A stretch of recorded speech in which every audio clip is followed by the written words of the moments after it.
Welcome to Washington Whispers. I'm the editor, Paul Bedard. Before we get into politics, let's talk football, specifically the Indianapolis Colts. The team and city have been in an uproar ever since quarterback Peyton Manning was yanked during the last two games, ruining their chances for a perfect record. You remember, with Manning gone, they lost their only 2 games, but at least he's healthy and ready for the postseason. Now the debate has reached Washington, home to a bunch of Hoosiers, but fewer as into sports as former Congressman Lee Hamilton of Indiana.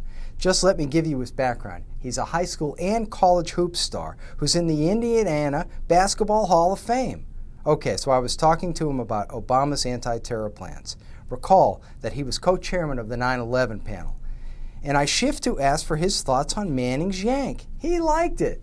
Says Hamilton, I'm a Colt fan. I think the Colts did the right thing, but we'll see in the next few weeks for sure. It could be worse. He could be a Redskins fan. Ugh.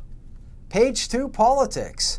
Talked to Obama pollster Cornell Belcher this week about what the president has to do to get things back on track. No surprise. He said Obama has to start talking about change and prove to voters that what he's doing on health care and other stuff is real change and something he obviously thinks is worth jeopardizing his presidency for. Belcher thinks that Obama can appeal to the patriotism of his befuddled supporters and even critics that way, and maybe even turn them around before the Republicans turn voters against Democrats in the fall elections. For example, he tells me that Obama should look to LBJ, who pushed civil rights over opposition, and JFK, who inspired a nation into space even though they were scared by Sputnik. Can it be done? Belcher says that he thinks Obama is at his best talking in a big, broad way than when he's addressing specifics.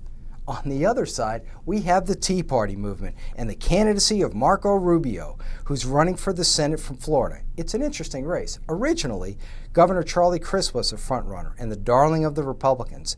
Then, after the Tea Party movement surged, Rubio, a conservative Hispanic and former Florida House Speaker, picked up steam, and now he's ahead of Crist in the polls.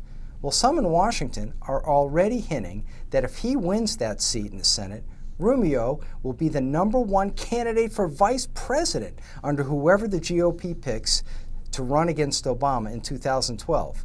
Not experienced enough? If he runs, he will have had more leadership experience on the state level and just a year or 2 less in the Senate than Obama did when he became president. And finally, Michael Steele, the Republican Party chief who seems to have his foot permanently stuck in his mouth. This week's gaffes include saying the GOP can't win the House. He then told his critics to get a life. Well, there was some talk of dumping him, but House and Senate leaders have an even more devastating idea. They plan to just ignore him. Firing him, said one aide, would only hasten his path to talk radio where he'd bash the party even more. Okay, that's a wrap. Next week we'll have some really scary stuff to talk about.